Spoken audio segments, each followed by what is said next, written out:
پھر اس کے بعد ہم نے تم کو معاف کر دیا تاکہ تم شکر کرو،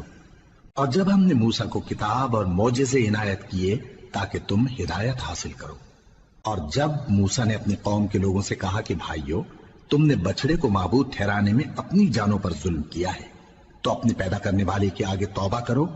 پھر اپنوں کو قتل کرو، تمہارے خالق کے نزدیک تمہارے حق میں یہی بہتر ہے۔ پھر اس نے تمہارا قصور معاف کر دیا، وہ بے شک بڑا معاف کرنے والا ہے، بڑا مہربان ہے۔ اور جب تم نے موسیٰ سے کہا کہ موسیٰ، جب تک ہم اللہ کو سامنے نہ دیکھ لیں گے تم پر ایمان نہیں لائیں گے، تو تم کو بجلی نے آ گھیرا اور تم دیکھ رہے تھے، پھر موت آ جانے کے بعد ہم نے تم کو اثر نو زندہ کر دیا تاکہ احسان مانو،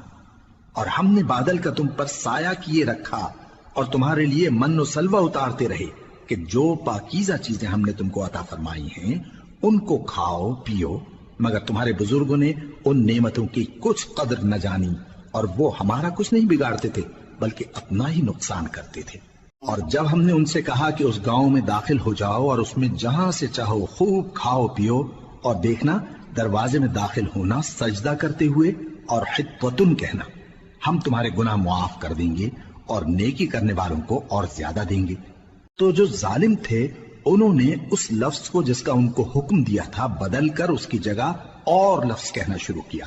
پس ہم نے ان ظالموں پر آسمان سے عذاب نازل کیا کیونکہ نافرمانیاں کیے جاتے تھے۔ اور جب موسیٰ نے اپنی قوم کے لیے ہم سے پانی مانگا تو ہم نے کہا کہ اپنی لاٹھی پتھر پر مارو، انہوں نے لاٹھی ماری تو اس میں سے 12 چشمے پھوٹ نکلے، اور تمام لوگوں نے اپنا اپنا گھاٹ معلوم کر کے پانی پی لیا۔ ہم نے حکم دیا کہ اللہ کی عطا فرمائی ہوئی روزی کھاؤ اور پیو، اور زمین میں فساد نہ کرتے پھرنا۔ اور جب تم نے کہا کہ موسیٰ، ہم سے ایک ہی کھانے پر صبر نہیں ہو سکتا، تو اپنے پروردگار سے دعا کیجئے کہ ترکاری اور ککڑی اور گیہوں اور مسور اور پیاز وغیرہ جو نباتات زمین سے اگتی ہیں ہمارے لیے پیدا کر دے۔ انہوں نے کہا کہ عمدہ چیزیں چھوڑ کر ان کے بدلے ناقص چیزیں کیوں چاہتے ہو؟ اگر یہی چیزیں مطلوب ہیں تو کسی شہر میں جا اترو،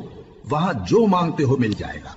اور آخر کار ذلت و رسوائی اور محتاجی و بے نوائی ان سے چمٹا دی گئی، اور وہ اللہ کے غضب میں گرفتار ہو گئے، یہ اس لیے کہ وہ اللہ کی آیتوں سے انکار کرتے تھے اور اس کے نبیوں کو ناحق قتل کر دیتے تھے، یعنی اس لیے کہ نافرمانی کیے جاتے اور حد سے بڑھے جاتے تھے۔